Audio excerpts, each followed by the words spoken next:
The last movie regarding headers and footers. We're going to insert a picture into the header and find that we can change the size of the picture and orient it after we input it into the header. We have an issue with scaling that we're going to talk about.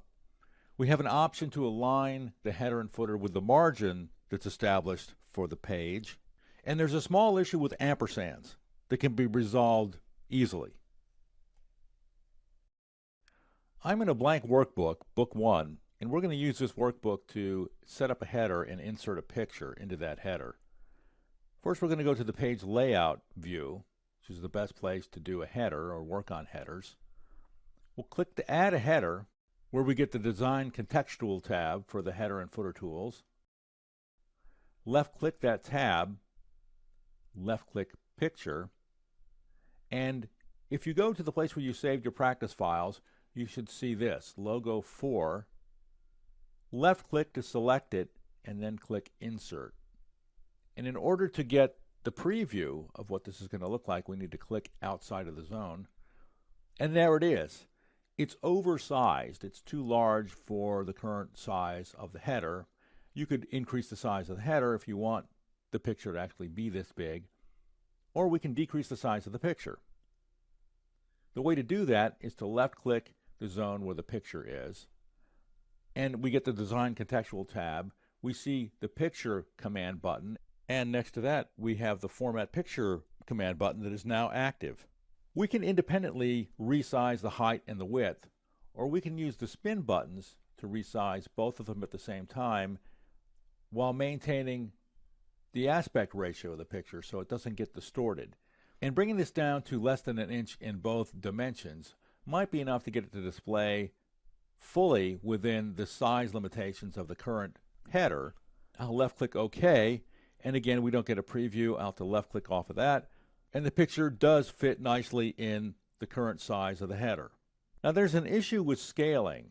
I'm going to left-click to get the zone so I can get the Design Contextual tab, and by default the Scale with Document is selected. What this option will do is scale the header and footer in terms of font size to match the scale of the document. That's a good thing unless your document has more than one scale at work for different sheets that are printing out within the document. If you've inserted page breaks that change the scale of the document as it gets printed, there's a possibility and a probability that the scaling won't be the same for all the different pieces of the print job. If that's the case, you can deselect this Scale with Document and your headers and footers will not be resized along with the scaling of the content on the printed sheet.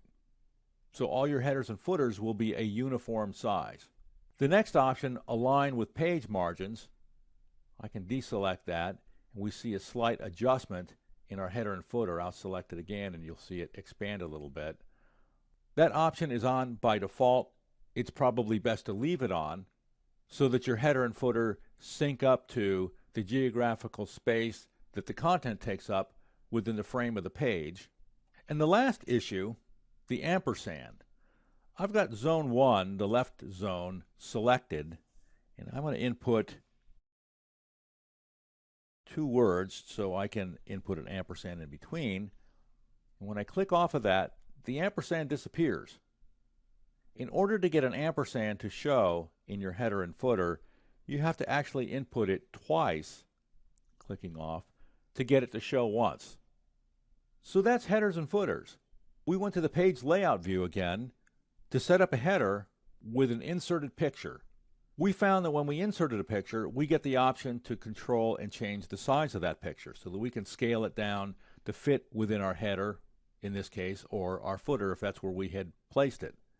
We also looked at 2 additional options on the Design tab, Scale with Document, which will maintain the same uniform font size of your header and footer with the content that's going to be printed on the printed sheets.